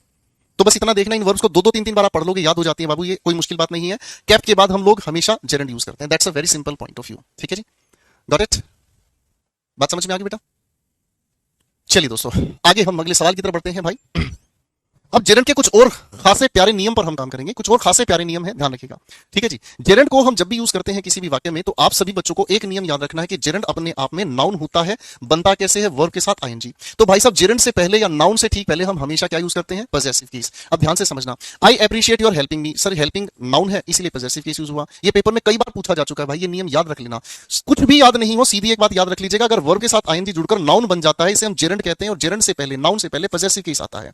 Does anyone object to what, आपने कहा स्मोकिंग, नाउन से पहले पॉजेसिव केस, क्लियर हो गया बेटा, बात समझ में आ गई बेटा, बात समझ में आ गई। प्रेफर के बाद टू का प्रयोग करते हैं भाई, कोई दिक्कत नहीं है। अब अगले सवाल पर आ जाओ, ये लिखा है जेरंड का जब भी हम यूज करते हैं तो कुछ ऐसे प्रेपोजिशनल फ्रेज हैं, मेरे साथ पढ़ लो भाई, बहुत इंपॉर्टेंट नियम है, पेपर में सवाल आता है। With a view to, look forward to, accustomed to, addicted to, habituated to, be used to, जब भी हम इनकी बात करते हैं तो इन सभी के बाद हम हमेशा जेरंड का यूज करते हैं। किसका यूज करते हैं भाई, जेरंड का यूज करते हैं। एग्जांपल पढ़ो, मजा आएगा। He retired with a view to, किस नजरिए से वो रिटायर हुआ, हैविंग पीसफुल लाइफ, की एक शांत जिंदगी वो जिएगा, ठीक है भाई, क्लियर है बेटा, फाइन, आगे पढ़ने की कोशिश करेंगे। देखो ये क्या लिखा हुआ है, आकाश इज यूज टू, यूज से पहले इज आ गया ना, ये लिखा है ना बी यूज टू, तो भाई इसके बाद आईएनजी, करेक्ट, ओके। अब आ जाओ भाई अगले सवाल पर। कुछ प्रेपोजिशंस ऐसी भी हैं, उनका भी हमें ध्यान रखना है। देखो ध्यान से, after, by, before, in spite of, on, ऐसी प्रेपोजिशन। मैं आपको ये चीज बता ही चुका हूं कि प्रेपोजिशन के बाद हम हमेशा नाउन या प्रोनाउन ही यूज करते हैं, बोलो हाँ। तो बेटा प्रेपोजिशन के बाद अगर वर्ब खाली लिखी मिल जाए तो आईएनजी लगाकर हम उसे नाउन बना देंगे, और वो भी कौन सा नाउन, जेरंड बना देंगे। आ जाओ उदाहरण पर, what was her reaction on, on preposition है तो हियर के साथ आईएनजी लगाकर हमने इसका नाउन बना दिया। बात समझ में आ गई बेटा, है ना। अकस्टम्ड का मतलब होता है किसी चीज की आदत हो जाना, habituated to, addicted to, accustomed to, ये सभी के सभी सिनोनिम है बेटा, इन सभी का मतलब होता है आदत हो जाना, ठीक है साहब। अब देखो यहाँ ऑफ प्रेपोजिशन है, प्रेपोजिशन की वजह से जेरंड को यूज कर डाला, खत्म। चलो भाई पार्टिसिपल्स पर आ जाओ भाई। पार्टिसिपल्स क्या होते हैं, पार्टिसिपल्स होते हैं वर्ब से बने एडजेक्टिव्स, पार्टिसिपल्स होते हैं वर्ब से बने एडजेक्टिव्स, ठीक है जी। तो अब मुख्य बात पर आ जाओ मेरे बच्चों, ज्यादा दूर नहीं जाएंगे, मुख्य बात पर आ जाओ। प्रेजेंट पार्टिसिपल कैसे बनता है, गौर से देखो, फर्स्ट फॉर्म ऑफ वर्ब के साथ आईएनजी लगाकर, ठीक है भाई। फर्स्ट फॉर्म ऑफ वर्ब के साथ आईएनजी लगाकर काम करता है किसी चीज का, एडजेक्टिव का। भाई नाउन से पहले एडजेक्टिव ब्रिमिंग, ठीक है, नाउन से पहले एडजेक्टिव मिसिंग, इजी। इसी तरीके से past participle third form of verb की तरह काम करता है, लेकिन अपने आप में क्या काम करता है, एडजेक्टिव का काम करता है, ठीक है ना। और ये प्रदर्शित करता है किसी पूरे हुए काम को, किसको प्रदर्शित करता है बेटा, किसी पूरे काम को, यानी कि जो काम अपने आप में पूरा हो गया, या जो काम अपने आप में संपूर्ण हो गया, ठीक है। अब इसको हम प्रेजेंट या पास्ट या फ्यूचर परफेक्ट में भी यूज करते हैं, ठीक है ना जी। या फिर हम इसी को एडजेक्टिव की तरह यूज करते हैं, जैसे मैंने कहा he found the dead body, he found the dead body. मेरे बच्चे बॉडी अपने आप में क्या है, नाउन है, नाउन से पहले ये डेड अपने आप में क्या है, थर्ड फॉर्म ऑफ वर्ब की एडजेक्टिव, ठीक है भाई। परफेक्ट पार्टिसिपल कौन सा होता है भाई, आखिरी बात है आज की पीडीएफ की। परफेक्ट पार्टिसिपल होता है जो काम को पूरा होना जताता है, ठीक है ना। ध्यान से समझ लीजिएगा, जब किसी एक काम से पहले किसी दूसरे काम का पूरा होना व्यक्त किया जाता है उसे हम परफेक्ट पार्टिसिपल कहते हैं। जैसे हैविंग ईटन द डेजर्ट, मेरे बच्चों डेजर्ट की स्पेलिंग गलत है क्या भाई, इस डेजर्ट का मतलब और इस डेजर्ट का मतलब क्या होता है, दोनों का फर्क बता सकते हैं बेटा, बताओगे भाई, बताओ बेटा। अमन, जेरंड नाउन होता है और प्रेजेंट पार्टिसिपल एडजेक्टिव होता है, लिखा भी है मैंने, आपने ध्यान नहीं दिया, कोई बात नहीं, ठीक है भाई। तो भाई अगर हम इसकी बात करते हैं डेजर्ट की, वर्ब की तरह डेजर्ट का मतलब होता है टू लीव, किसी को छोड़कर चले जाना, अकेला। नाउन की तरह अगर आप इसकी बात करते हैं डेजर्ट की, तो इसका मतलब होता है रेगिस्तान, बंजर भूमि, या फिर रेतीला मैदान, रेगिस्तान कहते हैं, ठीक है बाबू। इस डेजर्ट का मतलब क्या होता है, नाउन, और इसका मतलब होता है कुछ भी मीठा, ठीक है भाई, ठीक है बच्चे। तो भाई अब यहां लिखा है हैविंग ड्राफ्टेड, यानी कि किसी लेटर को पूरी तरह ड्राफ्ट करके उसने प्रिंट निकाल दिया, उसने मीठा खाकर क्या किया, बिल मंगवा दिया, ठीक है बेटा। तो this was all about this PDF, ठीक है। ये आपकी पीडीएफ है कॉन्सेप्ट की, ठीक है ना। इसमें बहुत सारी चीजें और भी हो सकती थी, लेकिन हमने सिर्फ उन्हीं बातों को इसमें शामिल किया है जो बातें आपके लिए बेहद ज्यादा जरूरी हैं, जो बातें आपके लिए बेहद ज्यादा इंपॉर्टेंट है, ठीक है मेरे बच्चों, फाइन। अब यहां एक छोटी सी करेक्शन कर लीजिएगा भाई, यहां पर एक करेक्शन कर लीजिएगा। हम लोग कौन सी वो वर्ब हैं जिनके साथ बेर इंफिनिटिव यूज करते हैं, तो इस सारी कहानी को एक बार हटाकर एक छोटी सी लिस्ट मेरे साथ अभी लिख लो मेरे बच्चों प्लीज, यहां पर छोटी सी करेक्शन की जरूरत है। See, watch, hear, notice, help, make, bid, let, ठीक है भाई। आपके लिए जो 8 वर्ब है ये ऐसी वर्ब है बाबू, अगर इसके बाद कोई वर्ब देखने को मिलती है तो हम उसके लिए बेयर इन्फिनिटिव का यूज करते हैं, ठीक है जी। हम उसके लिए क्या यूज करते हैं, बेयर इन्फिनिटिव का यूज करते हैं, ठीक है भाई। क्या यूज करते हैं, इनके लिए हम बेयर इन्फिनिटिव का यूज करते हैं। आपके पेपर का सवाल लिख रहा हूं भाई, ठीक है ना। He helped the old man cross to cross the road. भाई आंसर बता दो क्या होगा।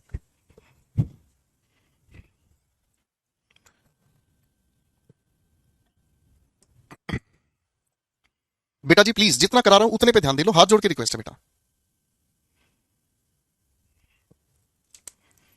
ठीक है बेटा। तो आप सिर्फ इतना ही देखना है कि सर हेल्प है, बेयर इन्फिनिटिव की हमें बात करनी है, क्रॉस, ये लिख लेना बेटा, इस लाइन को हटा लेना, ये मिसप्रिंट है, कुछ गड़बड़ थी यहां पर लिखा कुछ था, लिखा कुछ और गया, ठीक है भाई।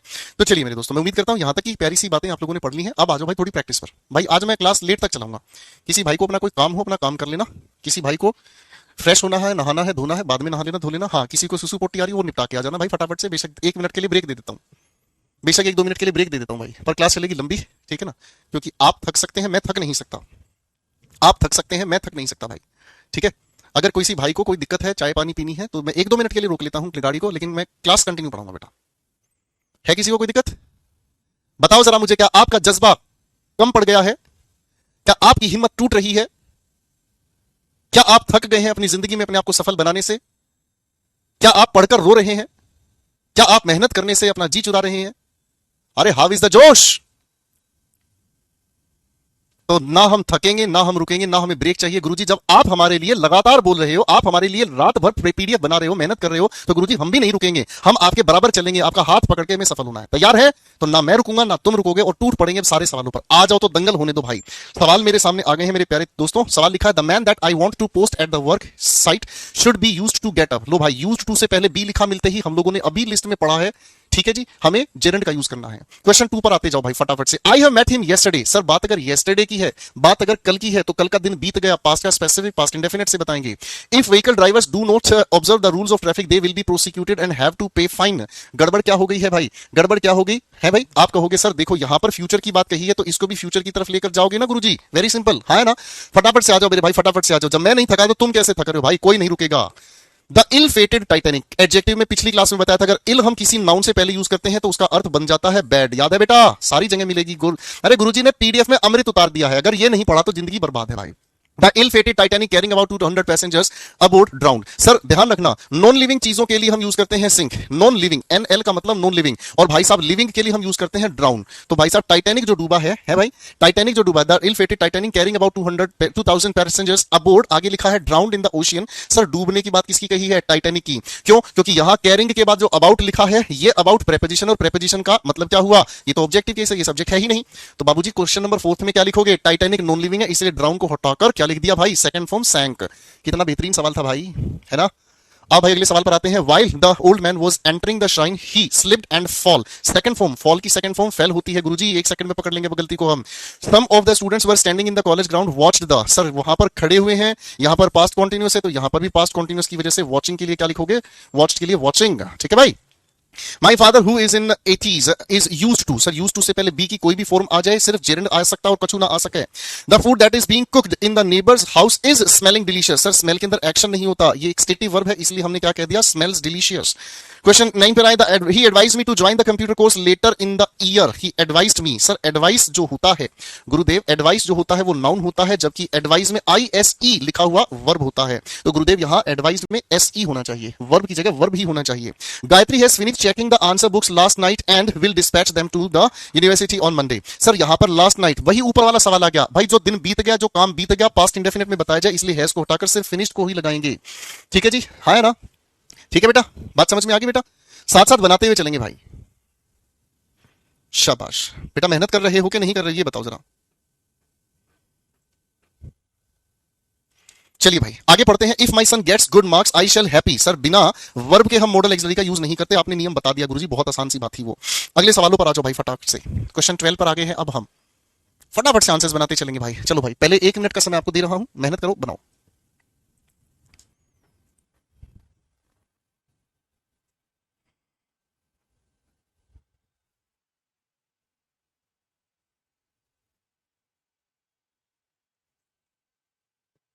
शाबाश।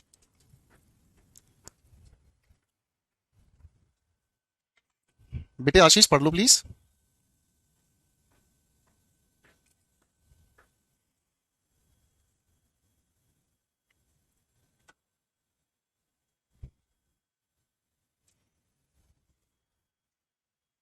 जल्दी जल्दी आंसर बनाओ बेटा, मैं एक बार आप लोगों के आंसर मेकिंग देख लेता हूं, आपके आंसर्स बनाने की स्किल क्या है।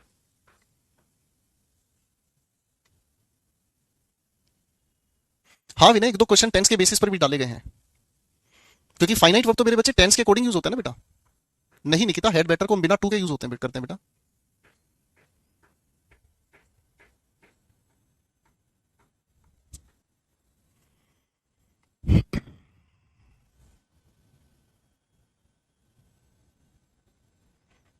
चलिए भाई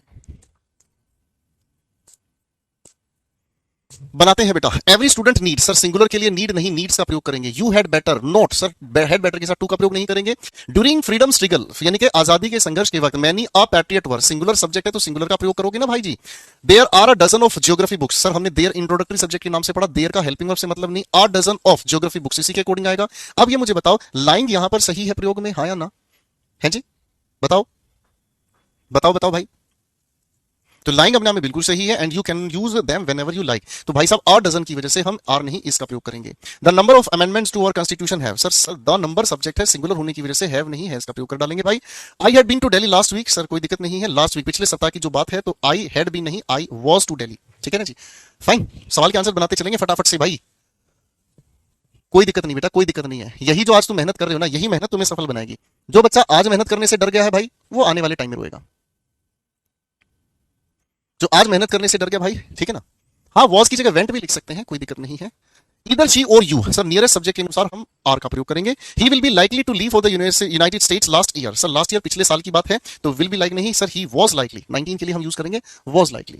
अगला सवाल, the soldiers along with the commander was court marshalled और डिफाइंग द ऑर्डर। सेंटेंस में कोई एरर है भाई? यहाँ सोल्जर्स आपका सब्जेक्ट है, प्रेपोजिशन के बाद, ये प्रेपोजिशन है बाबू, प्रेपोजिशन के बाद ऑब्जेक्ट, तो सोल्जर्स के अनुसार वॉज नहीं, क्या लिखेंगे हम? वर। कुछ क्वेश्चन सब्जेक्ट वर्ब एग्रीमेंट के बीच में आ गए हैं, ठीक है बेटा। बेटा 8 डजन लिखा है ना, तो सिंगुलर बनाकर चलेंगे मुझसे, ठीक है। शिवी मेरे भाई पढ़ाई कर ले मेरे भाई, हाथ जोड़ के रिक्वेस्ट है मेरे भाई। The rest of the students is, sir यहाँ रेस्ट के अनुसार सब्जेक्ट नहीं बनेगा, स्टूडेंट्स के अनुसार सब्जेक्ट बनेगा, इसलिए आर, ठीक है। No one in this world can be able to, sir able to हमें कैन के साथ लिखने की जरूरत नहीं होती है, यानी कि no one in this world can do work continuously for 10 hours. हालांकि सेंटेंस अपने आप में झूठ है, हम दिन में 12 घंटे लगातार पढ़ाते हैं, ये कहना अपने आप में झूठ है कि कोई दिन में इतने समय सब काम करते हैं भाई। मेहनत करने वाले लोग 12 घंटे आराम से काम करते हैं। चलो भाई अगले साल पर आएंगे। The period of 25 years have passed, sir period इकट्ठा बताया है, तो भाई हैव नहीं हैज का हम प्रयोग करेंगे। नाउन में बताया हुआ है ये कॉन्सेप्ट आपको। People have a right to criticise but at the same time each of them have, sir यहाँ ईच के अनुसार हैव नहीं हैज का प्रयोग करेंगे। ये सब्जेक्ट वर्ब एग्रीमेंट के क्वेश्चंस भी इसी में डाले गए हैं बेटा, ठीक है। बेटा बता तो दिया रवि, क्यों नहीं ध्यान से सुनते हो भाई? एक ही कमेंट बार बार लिखता रहता है भाई। बना के दिखा अगला क्वेश्चन फटाफट से।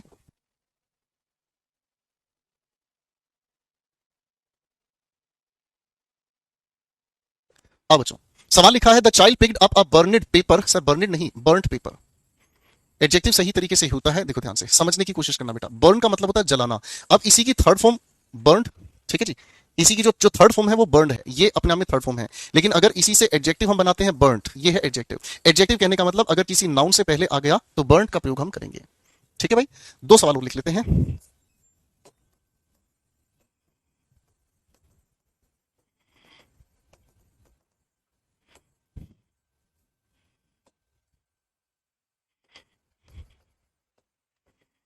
बेटा समय और बढ़ाना प्लीज, अभी समय और बढ़ाना बेटा, अभी क्लास चल रही है।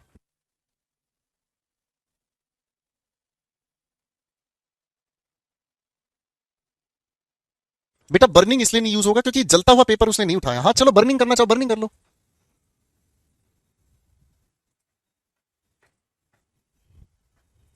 चलिए चलिए आंसर्स बनाते चलेंगे। तो आप क्या कहेंगे सर? थर्ड फॉर्म हो गई है हमारे सामने प्रेजेंट परफेक्ट के अनुसार, ये सही। और प्रूवन अपने आप में एक एडजेक्टिव है, नाउन से पहले अगर हम इसका प्रयोग कर रहे हैं तो एडजेक्टिव का प्रयोग करेंगे। प्रूवन एक एडजेक्टिव है, प्रूव्ड एक थर्ड फॉर्म ऑफ वर्ब है। चलो भाई अब गाड़ी खींच के लेके चलते हैं। इफ आई वर यू, बिल्कुल सही है, इसमें कोई एरर इंप्रूवमेंट की जरूरत नहीं है, इमेजिनरी स्टेटमेंट है। दे सेट अ स्ट्रॉन्ग गार्ड लेस्ट, लेस्ट के साथ हम हमेशा क्या यूज करते हैं? शुड यूज करते हैं, ठीक है भाई। ये क्वेश्चन यहां पर क्यों आया ये मुझे समझ नहीं आया भाई, इसको मैं देखूंगा थोड़ी देर बाद, ठीक है बेटा। मेरे बच्चों ये क्वेश्चन यहां क्यों आया ये मुझे अभी देखना पड़ेगा।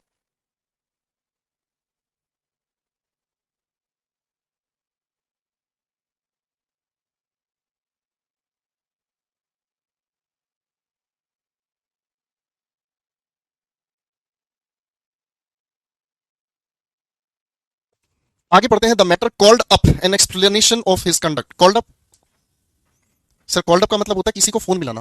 कॉल्ड अप का मतलब होता है किसी को फोन मिलाना। बात यहां फोन मिलाने की नहीं है, यहां पर जवाबदेही की बात है। Called for. The accused refuse having murdered anybody. देखो बच्चों जब हम रिफ्यूज का मतलब कर समझते हैं तो रिफ्यूज का मतलब होता है टू से नो, किसी चीज को मना कर देना। टू से नो किसी चीज को मना कर देना। और डिनाई का मतलब होता है किसी आरोप को मना कर देना। डिनाई का मतलब होता है आरोप को मना करना। कोई भी आरोप लगाता है किसी पर, उसको मना कर देना। तो यहां पर एक्यूज ने रिफ्यूज नहीं सर डिनाई कर दिया है। देर इज नो ऑल्टरनेट, 2 शब्द हैं ये आपके पेपर में 100% पूछे जाते हैं। ऑल्टरनेट का मतलब होता है एक को छोड़कर दूसरा, एक को छोड़कर दूसरा। जैसे अगर मंडे की हम बात कर रहे हैं तो ट्यूसडे को छोड़कर हम वेंसडे को क्लास लें, ये ऑल्टरनेट है, एक को छोड़कर दूसरा। और ऑल्टरनेटिव शब्द की अगर हम बात करते हैं तो ऑल्टरनेटिव का मतलब होता है चॉइस, या फिर अगर हम कहें तो ऑप्शन, ठीक है। तो ऑल्टरनेटिव यहां पर कहेंगे कि भाई देर इज नो ऑल्टर, अब कोई चॉइस नहीं है इसलिए हमें जाना होगा, ठीक है। He is still in vigorous health, vigorous का मतलब हालत खराब है। Although he is on the right side of the 60, right side on the 60 इसका मतलब क्या हुआ? 60 वर्ष की उम्र पे एक इंसान पहुंच गया है। तो सर 60 वर्ष की उम्र रिस्क वाली उम्र हो जाती है, इसलिए रोंग साइड कहेंगे। The author mention that there were many people who are deprived of minimum basic facilities. Deprived of का मतलब क्या हुआ? यानी कि वंचित होना, ठीक है जी। अब यहां पर अगर मेरे बच्चों बात को हम समझने की कोशिश करेंगे तो ये पैसिव कंस्ट्रक्शन ठीक है, और हु प्लूरल को बता रहा है। रिलेटिव प्रोनाउन का कोई लॉजिक काम आ गया बच्चे। Anil ought not to tell me your secret but he did. ठीक है ना, तो अनिल ने मुझे जो है बताना नहीं चाहिए था पर उसने बता दिया। तो मॉडल एक्सिलरी की पास्ट फॉर्म के अंदर हम क्या लेकर चलते हैं, मॉडल एक्सिलरी की पास्ट फॉर्म बनाने के लिए हम मॉडल एक्सिलरी के साथ हैव लगाकर थर्ड फॉर्म लगाते हैं। ठीक है ना, कि उसे ऐसा करना नहीं चाहिए था पर उसने किया। तो मेरे बच्चे उसे बताना नहीं चाहिए था पर उसने बताया, इसका मतलब हैव लगाकर हम उसके साथ मेरे बच्चों थर्ड फॉर्म ऑफ वर्ब का यूज कर डालते हैं। चलो भाई ये क्वेश्चन और करा देता हूं। देखते हैं, he is so intelligent that he could win his the quiz competition. अगर वो बहुत ज्यादा इंटेलिजेंट है तो प्रेजेंट की संभावना प्रेजेंट की ही एबिलिटी को बताएगा, प्रेजेंट की संभावना प्रेजेंट की ही एबिलिटी को बताएगा। इस आकाश के सारे फर्जी कमेंट होते हैं। अब लिख रहा है सर नोट्स कैसे बनाएं, बताओ क्या बताएं इसको भाई। In a group you may found, sir आप ढूंढने की बात कर रहे हैं, तलाश करने की बात कर रहे हैं। इस फाउंड का मतलब स्टैब्लिश करना होता है, तो फाउंड को हटाकर हमें फाइंड को चुनना है। तो क्या लिखेंगे, यू मे फाइंड वन और two, you may find one and two. Sir choice की बात है तो यही तो आंसर होगा, वन और टू के साथ चॉइस और से। Despite the alarming reports of earth tremors near by the workers laid. Laid का मतलब तो सर लेटना है, नहीं सर, लेड का मतलब होता है टिकाना, बिछाना। ठीक है भाई, आंसर बनाते चलेंगे खटाखट खटाखट। No sooner did he get, अरे डिड के साथ फर्स्ट फॉर्म का यूज करते हैं भाई। No sooner did he get up from the bed, यही आंसर करेक्ट होगा बाबू। 38 the truck was heavily loaded with sacks of, sacks का मतलब यहां बोरी होता है। ठीक है भाई, ऑफ ग्रेन, ग्रेन का मतलब आप दाने समझ लीजिएगा। When it collapsed into the valley, collapsed into का मतलब होता है क्या, कलेप्स्ड इनटू का मतलब होता है जब टकराकर टूटकर गिर गया। किसमें भाई, वैली में गिर गया। तो आंसर कौन सा बेहतरीन होगा बेटा इसके लिए। आप कहोगे सर किसी भी तरह की जरूरत नहीं है, सेंटेंस अपने आप में पूरी तरह से सही है गुरुजी, कोई दिक्कत नहीं है। कोलैप्स इनटू का मतलब होता है टकराकर गिर जाना। ठीक है, the campaign launched by the group of citizens was admirable most, sir उल्टा लिख दिया ना, एडमायरेबल मोस्ट उल्टा लिख दिया भाई। पहले तो इस वॉज के साथ हमें थर्ड फॉर्म लेकर चलनी होगी, कौन सी है थर्ड फॉर्म, लो भाई आंसर एक ही जगह है, फिर ज्यादा सोचने की जरूरत ही नहीं बची भाई। ठीक है जी, बात समझ में आ गई बेटा, ओके। चलो भाई आगे पढ़ते हैं। I heard to my surprise that the present I send him was not to his taste. अब एक बात बताओ भाई, मैंने ये सुना, मुझे अचंबा हुआ कि जो प्रेजेंट मैंने उसे भेजा था वो उसके टेस्ट का नहीं था, वो उसके पसंद का नहीं था। तो क्या कहोगे, आई के साथ सेंडिंग कोई टेंस ही नहीं है ना। आई हैव के साथ थर्ड फॉर्म होती तो चल जाता, तो आई सेंट जो मैंने उसे भेजा, पास्ट इंडेफिनिट के को नहीं बनाएंगे। ठीक है बच्चे, तो चलिए मेरे बच्चों अब मेरी हिम्मत इससे ज्यादा आगे बोलने की नहीं है। सिर्फ ये 10 क्वेश्चन है फिलर्स के, ये वर्ब्स ऑफन कंफ्यूज के, कंफ्यूजिंग पेयर के आधार पर है, कुछ टेंस के आधार पर है और कुछ छोटे छोटे सवाल हैं। इन चीजों को प्लीज आप घर पर ट्राई कर लीजिएगा। सिर्फ 10 क्वेश्चन छोड़ रहा हूं क्योंकि अब लगातार बोल के मेरे यहां पर दर्द हो गया है। Now I need some rest. ठीक है ना, अब मैं थोड़ा सा रेस्ट लेना चाहूंगा दोस्तों। बस आज के लिए मुझे इतनी ही इजाजत दो, इतना ही मैं आप लोगों को पढ़ाऊंगा। फिर मिलते हैं दोस्तों अगली क्लास में। नई पीडीएफ आज शाम तक आपको सभी मिल जाएंगी। सिर्फ 10 सवाल है मेरे बच्चों, इन 10 सवालों को निपटा दीजिएगा। ठीक है, कुछ भी मुश्किल नहीं है, सारे नॉन फाइनाइट के हैं, टेंस के बेस पर हैं, कुछ कंफ्यूजिंग पेयर पर हैं। तो सिर्फ ये 10 क्वेश्चन है with answer, you have this PDF. Thank you so much. और भाई आज किसी बच्चे को डांटा है, मैं माफी चाहूंगा। ठीक है जी, और जिनको हटाया है उनके सबके कुकर्म है, मानते ही नहीं है। टीचर बार बार हाथ जोड़ के भी कह देता भाई पढ़ लिया करो पढ़ लिया करो पढ़ लिया करो, लेकिन वो अपने कमेंट ही करते रहेंगे। तो भाई उनको मैं कह नहीं सकता। कल की क्लास होगी, उसका ना आप लोगों को एक बार अपना वो देख लेना बेटा, शेड्यूल देख लेना। कल की क्लास की टाइमिंग चेंज भी हो सकती है। और आज मैं अभी जा रहा हूँ मुखर्जी नगर, वहां जाकर देखूंगा बेटा एक बार सारी मुखर्जी नगर की देखूंगा स्थिति क्या है, ऑफिस रनिंग में है, फंक्शनिंग में है, या पीडीएफ कैसे तैयार होगी। ठीक है ना, तो फिर बात करते हैं बेटा। आज का एक बार शेड्यूल देख लेना रात को सोने से पहले, कल की क्लास होगी नहीं होगी या टाइम चेंज होगा क्या होगा। ठीक है, तो आज के लिए इतना ही। Thank you so much ladies and gentleman, भगवान आपको जल्दी सफल बनाए। God bless you ladies and gentleman.